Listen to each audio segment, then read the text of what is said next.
All right. Thanks, listeners, for being on today. We have another amazing guest for the Abundant Wellness Podcast, and that is Mark Talaga, who is Did I say it right? Oh, Did I you get nailed right? it. Okay, perfect. Who is the host of the Hopelessly Gifted podcast. And he's here to talk to us about all things being gifted. What does that actually mean? I know that there are so many listeners that not only have children that are neurodivergent, maybe they have a diagnosis of some kind, but as a functional health practitioner, as a nurse, this is actually an area that I see being very overlooked with some of our neurodivergent children, is actually misdiagnosing them. And so, Mark, I would love for you to introduce yourself and share a little bit about how you got to what you're doing today, and we'll just kind of dive right into the conversation. Yeah, sure. So yeah, my road to where I'm at today is kind of windy, but As is all of ours, I'm sure. Yeah, right. So yeah, I am the owner and director of the Center for Identity Potential. We're located in the Metro Detroit area with an office in Chicago as well, and we specialize in working with the gifted. Gifted and talented. Just as an aside, I don't particularly care for the word gifted. It's not a perfect word. There's some stigma associated with it. And I have a definition that we use here to describe what we mean by that, but it's what we got, and it's relatively useful when we're talking about certain kind of kids that just kind of clicks and makes sense for most people. Yeah. I got my start originally in video games. That was my original path in life. Cool. Where, as a gifted kid growing up, I was like, well, I'll just do something I'm interested in. I'll do something that I love, and that takes a lot of my energy and time, and that will solve all my problems. But lo and behold, after about 4 years in the industry, I was fired because my executive function was terrible, and I couldn't stay on top of things. And while I was very interested and very good at video games, that doesn't always translate to real life skills that are necessary when, running a business. And so I was left to my own devices of what do I want to do here? And it was more about this, awakening of what if I helped others? What if it wasn't so much about me as what I could do for other people? And so that led me towards counseling, where I got my master's. And then I came across Andy Mahoney, who was the founder of the center where I work now. And he created the idea of counseling specifically to gifted. How does their intelligence, how does their development, how does the extreme nature play a role in counseling and the symptoms and behaviors that we're trying to help alleviate and help families navigate? And that's, what I've been doing for the last 12 years about. That's amazing. And to me, it actually makes perfect sense that you would have started with gaming, because and obviously I haven't looked at your brain. I don't know what kind of amazing skills that you have, but I do think that that's a common trait among the highly intelligent. So I want to go back to what you said about not liking the term gifted. Tell me how you would describe that. Like, what is it actually then? If we're wanting to pull away from the stigma that's behind that word and what gets so easily missed when we use it, what is the term or the phrasing that you would use to describe what this looks like in children and adults too, because that applies. Well, absolutely. Yeah. It doesn't just disappear as you get older. Right. I always tell parents that. Yeah. Doesn't go anywhere. So, the term that I find is the best is just asynchronous development is really what we're dealing with when we're dealing with giftedness. It's not a terrible word, giftedness, but it comes with this idea that, oh, you're going to be fine. You're going to go to MIT and Harvard. You're going to save the world. There's no problems. Yeah. You're doing okay. And there's just so many parents and families that I deal with that have not had that experience at all. And so it's hard for them to feel as understood as they'd like when they try to tell other parents or schools that, hey, my kid is gifted, and people maybe even roll their eyes a little bit, or, okay, isn't every kid gifted? And it can get a little challenging. But what we're really dealing with when we're talking about giftedness is some area of development, of just human development that we all have in an extreme. And that could be, yes, a high level of, verbal precocity where they know an enormous amount of, language and wording. It could be artistic development, that is, their fine motor skill is well beyond something of other kids their age. It could be their sense of moral justice. It could be their physique and their physical ability. Any of that that is way outside of the norm, standard deviations apart from the normative, is, to me, giftedness. Okay. But what we find is when you have kids that are out on some level of an extreme, is that other areas of their development aren't always, at an equal level. Some of it's more in the normative range or even delayed, and it creates these gaps in a person's profile, in their developmental profile. And so that asynchrony is the issue that comes into our office a lot. It's these gaps that go untested for or misdiagnosed or misunderstood that need to really be at the forefront of understanding why that kid struggles with something that may seem simple, but for them is highly complicated. Absolutely. I think that's a really, really good way to phrase it. And it's actually what caught my attention. And it was either a reel or a podcast you did, I can't remember exactly, was that asynchronous learning where, and I'll have you go into a little bit more detail about that because I think there is an assumption that if somebody is highly intelligent, that also means that they can cope with life stressors to that same degree. Correct. That they don't have sensory overwhelm, that they don't have emotional overwhelm, that they don't, they just have this enormous capacity that matches their giftedness or their intelligence, right? And so tell us a little bit about, what do you see?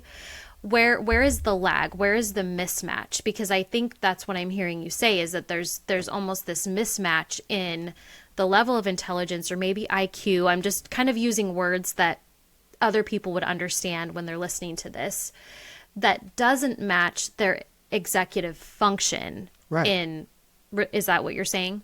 Yeah, well, that's where it's a very common thing where the child might come in and school has been a breeze for them. They've had a natural intelligence that they can intuit answers and understand things logically. They get the game of school, but at some point they'll hit a ceiling, a limit, and it's different for every kid.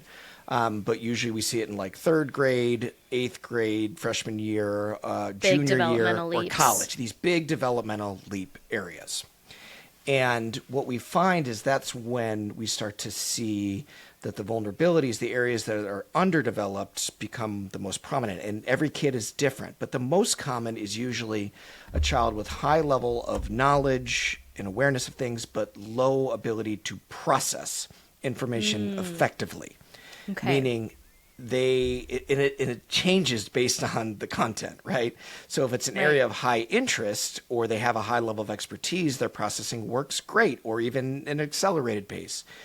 But if it's something where they struggle with processing language auditorily around a subject that may be not very interesting or relevant to them, all of a sudden they're taking in 0% information, Right. And they're struggling, and they will say they are bored. And so sometimes we'll say, well, they're gifted, so their boredom must be related to they're under-challenged, when in certain cases that's not it at all. Or their executive functioning is so poor that their ability to remember something or advocate for themselves or be consistent with certain kind of behaviors or doing homework on a regular basis is like, pulling teeth. It is a very difficult thing for that kid, but because they're so smart, people are like, oh, they're just being lazy. They just need to work harder. They just need more reminders. We need to punish them a little bit or something. And it does not work. It is not effective. And it's more not that they won't, it's that they can't. But that's such a hard thing to wrap your head around when they're as smart as they are.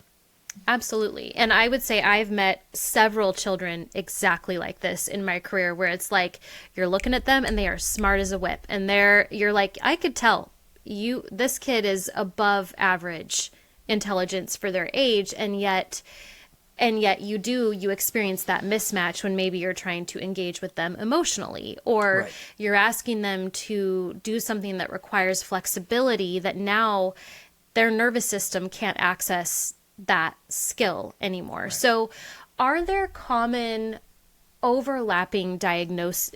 I know giftedness isn't a diagnosis really. I don't think. I mean, it's a label, I guess, that we use, but you can technically qualify as gifted according to certain tests. But yeah, I'm with you. It's not really a diagnosis. it's not so to really. speak. Yeah, which I mean, why what it's kind of like why would it be other than to help provide services maybe. Right. But are there overlapping diagnoses that you do see with these children, like maybe oppositional defiance disorder or autism, or what would that look like? I mean, you name it, it's there, right? ADHD and yes, the spectrum disorders. But the idea is it's so hard to tease out what's what because, a child with oppositional defiant disorder, it's not my favorite diagnosis. I'll tell you that right off the bat. Oh, 100% agree. Yeah. Right. You know what I mean? hate Like it. it Yeah. is. It's a cluster of symptoms. And Right. sometimes there's some characterological stuff that maybe needs to be addressed or that's useful for, but not always. But you have a child, like, let's say, who, yes, has horrific auditory processing, meaning they hear something you said and they have learned to nod and smile or fill in the blank with what they think you're saying. And they've kind of learned to get along without really ever hearing people. And that child now seems like they're a liar, right? Go clean your room. Yeah, okay. You hear what I'm saying? Yeah, I hear you. You come back 20 minutes later. I told you to clean your room. No, you didn't. You never said that. Now, for some people, that's like, you got to be kidding me. I just told you. But there is truth in that for some kids, they literally did not process what you said. It was not in there, especially during moments of transition, right when they're getting in the car or exiting to go to do something. Yes. There's level of anxiety. There's a lot of stuff that gets in the way where it seems that they're being oppositional or defiant, but it could be just they're challenging in what they feel is a very appropriate way, and they really need certain things from you, but it's coming across as, you're just not being compliant right now. It's such a careful thing that you have to assess for. And even attentional issues, right? They can't sit still in class. Well, Right. that could be ADHD, that could be attentional in nature, or it could be they have, primitive reflexes that haven't been integrated into their body yet. So glad you And- said that. Yeah, Yes. right? And so their actual sitting still is wildly uncomfortable. And if they don't move, it's painful. And it's something... And away- dysregulating. And dysregulating, right? And they're trying to regulate themselves Through the movement. movement. Right. Yes. So it's such a tricky thing. And so, there's this term in the world of gifted called 2E, twice exceptional, where you are gifted and you have some sort of learning or, disability.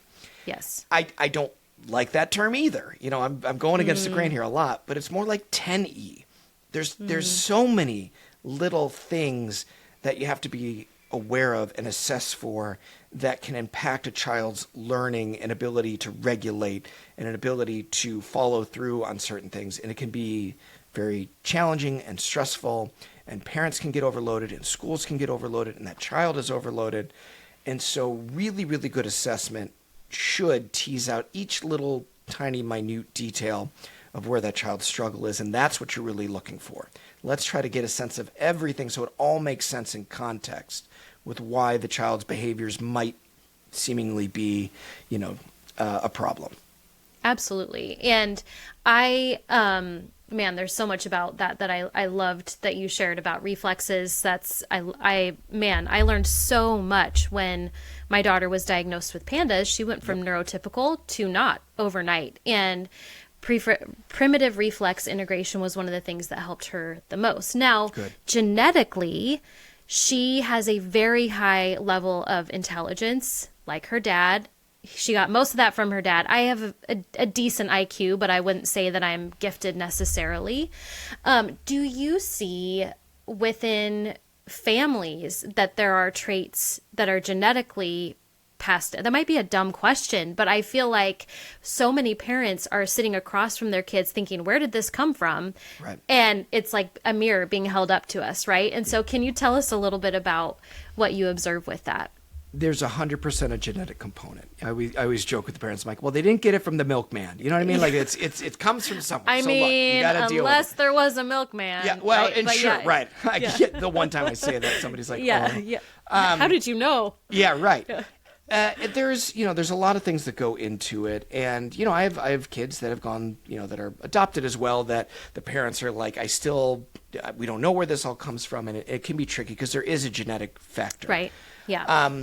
And the reality is, yes, the more you start working with the gifted children, the more the parents, as long as they're involved in the process, which ours always are when working at our center, start to realize that they're not as different as they think. Yeah. There are things that were treated differently when they were younger, or the way that their parents may have dealt with certain situations or provided certain things, or the way the education system existed back then, where the behaviors may not have materialized in the same way. But the more you start to understand these things in terms of development and vulnerability and lagging development, the more parents are like, oh yeah, I always kind of had to figure out this way to deal with that issue. I was never allowed to just decompensate and, lose my mind over the noise that kept happening. This is how I dealt with it. But there is this sense of understanding all of a sudden when it's not, oh, my child's an alien. It's more like, oh, developmentally speaking, right, that would be a typical response for a child who can't handle, that level of stimuli or whatever it is for that kid. Absolutely. And I'm really glad that you touched on that, because I do feel like there's been a massive shift in the last 10 to 20 years in terms of understanding neurodevelopment in children, and many of us parents recognizing all of the ways that we've been overcompensated, and it's just kind of been magnified in our kids, right? So it's this magnification is what it looks like in terms of what we're seeing, whether that be diagnoses or difficulties or dysregulated nervous systems. At the end of the day, would you say, I'm trying to figure out how to language this question, so just bear with me while I fumble through it. Would you say that the mismatch that you see, so we've got this high level of intelligence, this giftedness, and I know we're trying to move away from that word, but I don't really know how else to simplify it. You can still use it. I mean, my podcast is hopelessly gifted, so I clearly own it a little bit. Use it sometimes, yeah. Right. So within that, there's also how I would interpret it, these nervous system states, right, that get stuck, or and maybe it's labeled as oppositional defiance or emotional dysregulation. Is that what would you say that you see that a fair amount as well, that there's this giftedness, but it also, their ability to handle that and handle life is based on the nervous system's ability to move? I don't know if I'm not quite nailing you're making the question, sense of it. But right. Okay. Because you're saying, basically, they have these vulnerabilities, associated with their neurophysiology, right? The ability to regulate themselves through typical situations is hampered, especially at younger ages, and it can get better over time. But what we've found is really over the lifespan of a gifted person, that area of vulnerability, of being able to tolerate things or being able to express or integrate emotional experiences, which may feel like the kids are inflexible around it, or they shut it down, or they have no sense of it, can literally become their greatest strength later on in life. Mm-hmm. And but as long as you look at it developmentally speaking. And so we never shortchange a kid in their ability to do anything, right? There's a lot of parents that'll be like, well, my kid's social life is terrible. They can't make friends. They don't know how to talk to kids. They're off info dumping on these friends who have no desire to have that happen to them. And so, I just want them to hang out with kids that are just like them. And maybe at the time that's perfectly fine, but that kid can absolutely learn the skills of tracking another person and whether they're following or not, processing more effectively what another person is saying, and then reflecting back what they are hearing. Those skills can be taught to any kid. And, I have parents that are be like, oh, they don't use Asperger's anymore, but they're too Asperger-y to have friends. And I will put them in a group and we will work on these pragmatic language skills. Mm-hmm. And that kid will start to learn how to express their deep sense of feeling and fear and pain and joy and hope. And they'll do it in a much more regulated way. They had to be taught that way, but it can come out of them. And they can do it to an extreme degree. Right. And so we're always looking at, yes, they are coming in with vulnerabilities that need to be protected, but they can be developed. And that is the real hope that comes at the end of the day of what helps these kids move through life. Absolutely. Well, and I would say with that, there seems to be, when there is this high capacity for intelligence with these kids, there's also a high capacity for learning. And we're not just talking about academic learning. And I think that's the thing that I want parents to hear, is that that same ability to like learn, let's say they're really good at math, right? And they're super gifted at math, and that comes really easy to them. That tells me that their brain and their nervous system does actually have a high capacity for learning other skills as well. It's just a matter of how do we do that? Like what is the therapy or the support or the skill building that we need to now put in place so that they can acquire this thing that does not come naturally to them? Because the reality is all of us have things that don't come naturally to us, right? Like confrontation does not come naturally to me. My husband, zero problems with that. Like Right. not a problem. He can tackle it head on, but can I learn it? Yes, I can. Well, let me ask you this, Andrea. Does it bother you on any level that you're not as good at dealing with confrontation as you'd like? Yes. Okay. That tells me right there that you have the potential to be masterful at dealing with confrontation. Okay. It's a matter of getting in touch with, first and foremost, does anybody feel that there's something inside them that tells them, I wish I was better at this. I wish I could deal with this. I wish I had this. And that is an innate recognition that the ability is there. But the way it works for you and how you specifically might want to handle confrontation, the Andrea Jones way of dealing with it, may not be anything that was ever taught to you, modeled for you, shown to you, developed through you. And that's where a lot of the challenge comes in, because we shut down on this idea of, I just can't really do this. And kids do this all the time, but adults do this all the time. And we always want to be careful of that, let us first recognize that if at some level something bothers you, you have the potential to do it. And then there's a matter of, do you want to engage in that process? Do you want to develop that skill? Are you aware of what it might take? Knowing that it might look very different for you than it would be for anybody else, learning those same skills. Absolutely. That I feel like applies to so many different areas of life, not just this one topic, of childhood development. And I think it really applies to any of us that need to learn anything. So I love that you phrased it that way. I think it's fantastic. What are some, because you mentioned, it sounds like some skills coaching. I know that you didn't use that specific word, but that's kind of what it sounded like. What other therapies do you find the most beneficial for, and I know that there's, we're using a big umbrella here to cover a lot of different things. What type of adjunct therapies do you find beneficial for children who are highly intelligent but are struggling in these other areas, whether that's socially, emotionally, physically? Right. So it all comes down to the most therapeutic thing you can do for a child that is extraordinarily complex and typical normative routes of support don't work for them. Meaning, like, look, we took them to therapy.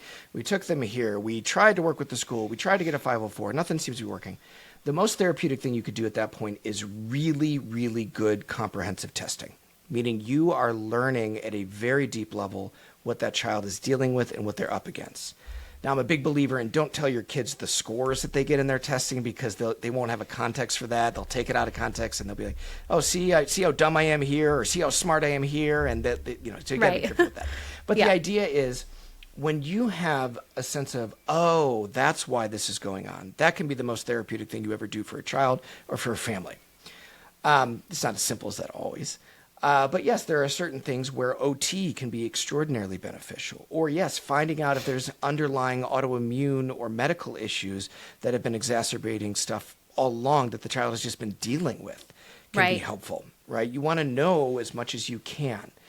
The actual therapy itself then comes in when you recognize what the vulnerability is, where the real struggle is. Then you can target, how do we want to support them? And for sometimes it's not as crazy as it might seem. The school might just have to do a really good job of creating much more executive function support than they ever realized was necessary. And all of a sudden that child's development is now able to get a breathing room and be able to catch up, right? Right. And so it really varies, obviously, depending on the child, but it's without that understanding of what you're really working towards and what's going to really help, it's a very tricky thing of, well, let's try this, let's try that, let's try this. And our work is how we integrate really good testing into the therapy to say, here's what we know for sure. It's not all psychological in nature. There are just certain things that you are struggling with that there's a reason why it's as hard as it has been for you. Absolutely. And I will say, just as speaking as the parent now, not the podcast host, that was one of the most beneficial things we ever did was we got a neuropsych evaluation. I know that's not the only test, but it was Correct. for us at the time, one of the only avenues to determining the impact of how pandas had impacted her executive function and what were we dealing with? Were we also dealing with autism? Were we dealing with sensory processing? What are we dealing with here? And one of my biggest takeaways from that was actually how she processed information. It's going to make everybody cringe, but hopefully it will also make you feel better as a parent to know that we're all learning together. Yeah. I used to think that she was only listening if she was making eye contact with me when I would say, hey, Lex, I need you to X, Y, and Z. And she would not be looking at me, but she would hear me and go on the way. But, for us born and raised in the 80s, it was a sign of respect to look at the adult and nod at them. You know what I mean? That was more deeply ingrained in me than I realized until I had to parent a kid differently. Well, what we learned through the testing was that she was primarily an auditory learner and an auditory processor. And so she was hearing everything, processing everything that I said and responding appropriately. But the eye contact piece, she didn't need that in order to do what she needed to do. And it completely changed how I showed up in those parenting dynamics where I was frustrated with her. And so testing absolutely is a huge piece of that because we have to know where the gaps are in order to fix them. Right. I'm assuming that finding a good practitioner, a good clinician, is going to help guide families in knowing what kind of testing to do. But if you just had to kind of spitball for us what some of those assessments might be. Right. And here's where I'm going to disappoint a lot of people. I firmly believe that you should only do it through the care of a clinician who has assessed and recommended, hey, this is appropriate for this child. Testing every single child is not always appropriate. Right. You have to know where that kid is, how much they can handle, what they're really looking for, where the challenges really are. And so there's always a caveat, right? It sounds like, if I get testing, then everything's fine. No. Yeah, it's kind of like... That's step one of 1,000. Maybe. Yeah, right. And having a clinician, having somebody that is guiding you through that process so you are doing it, with a team. And finding your team is really probably the most important thing you could do. Finding people that understand what you're going through, that have seen what you're going through, that have knowledge and are not afraid or grasping at straws or projecting what they think you're dealing with, but have the knowledge base to back it up. That is more important, and that is harder. Can feel harder. Like I've gone through therapists, or I'm bound by insurance and nobody really works with gifted, but I promise you continue to look for, your state's gifted association and who they might know, or the NAGC, the National Association of Gifted Children. But you continue to look for people that will really understand your family dynamics, your child, and what you might need. You're on the right track. You're heading in the right direction. And it's just a matter of staying in that process because you will find your own vulnerabilities of Absolutely. How hard it is to stay on top of these things and organized and to continue to advocate when it feels like everybody's telling you you're overreacting or whatever it is. It can be very painful and lonely, which is why I named the podcast the Hopelessly Gifted Podcast, because there is that sense of, am I ever going to figure this out? Absolutely. But, with people like you, Andrea, in the world, helping parents and understanding complexity and that it's not so easy. And there was absolutely nothing cringe about what you said. That was the most human experience you had with your child that could be related to, thank you. But I cringe because I think it's that I wish that I had known sooner because then we wouldn't have had such negative interactions with each other, right? And I think that's I think that's every parent's desire, is we want to interact with our kids in a way that's meaningful, and we recognize when we're not. And you hit the nail on the head when, as a parent, I firmly believe this. I have been working with parents for over 20 years in peds ICU, NICU, I mean, every kind of setting you can think of. Never are they wrong. They're never Yes. wrong. Yep. Like, Yep. I can think of one case, and that mom was pathological and is now in prison. Like, that is like Right. the That's the extreme. extreme. Does not happen on a daily. So for those of you that are listening, if you're like, I don't know if I can trust myself because people keep telling me that I'm wrong, you're not wrong. Like, statistically, you're not wrong. So that being said, it can feel like you're up against this mountain of trying to figure out, how am I going to get my kid better? And how am I going to get people to listen to me so that I can get my kid better, right? Right. And that's what we're here for, different realms, different facets of care, but still the same mission, I would say, which is to get kids the help and the support that they need. So on that note, what do gifted children need from their parents that's different from traditional parenting advice? I feel like this could be a whole book. Probably. Yeah, honestly. There's a lot in this. Okay.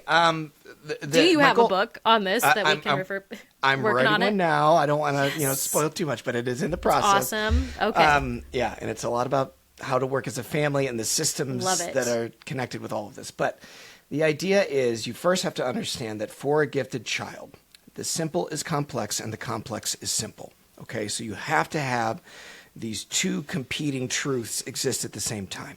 They are able to do incredible things at a high level that shock you, and it's almost like seductive of like, my kid can do anything, they're going to save the world, but at the same time, they need so much more support.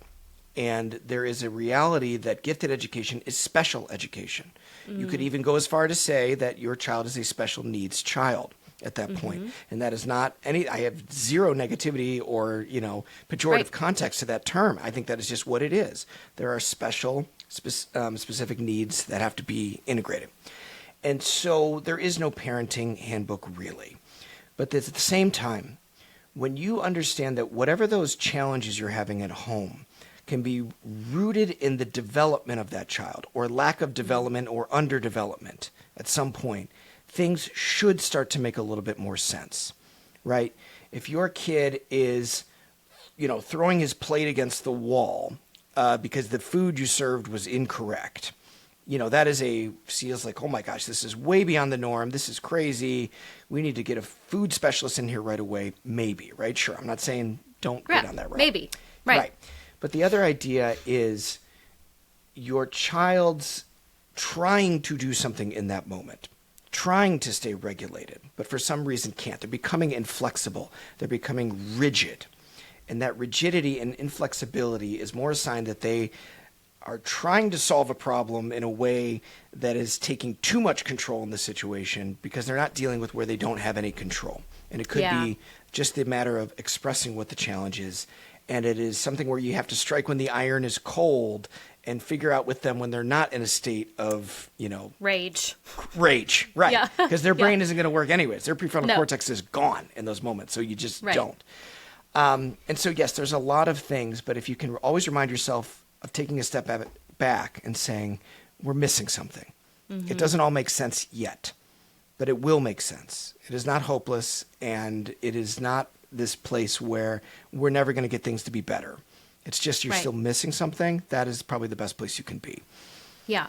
I think that's really good. And I think the only caveat, or the only thing that I would add to that, is that it's so hard to internalize as the parent in that moment that you are actually the one that's a huge part of that, of solving the puzzle. Like, I can trust myself to be a good observer. I can trust myself to take really good notes so that the next time I go to my counselor or my therapist or whoever I'm working with for my child, we're going to figure this out together. And I think parents have this unique grit to us in the parenting neurodivergent children, parenting, intelligent children realm, that we do just have a certain level of grit that other parents do not have. And I can say this because I was raising a neurotypical child until I wasn't. And my level of grit then is different than it is now.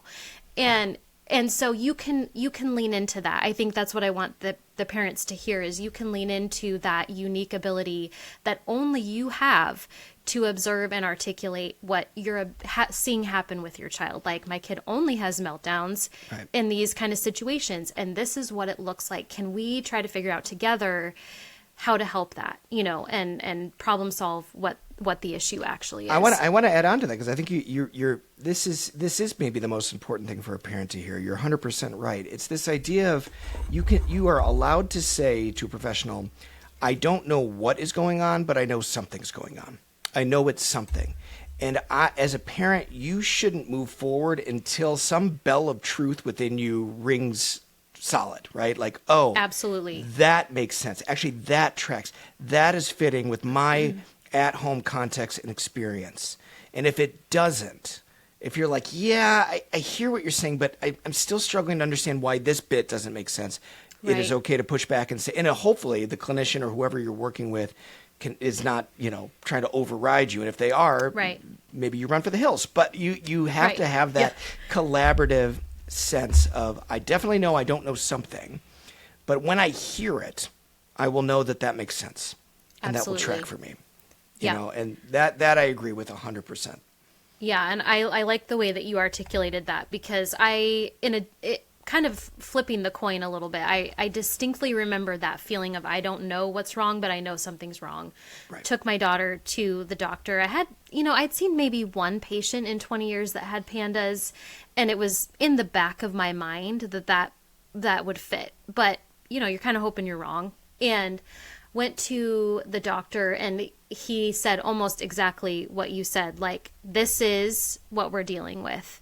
And so I knew, like, immediately, this is what we're dealing with. And it was that kind of bell of truth, like you said, like, oh, this is the problem, right? It's not that my child has just decided to misbehave and decided to rage for 5 hours. Like, who chooses that? Who chooses that? Right. Nobody.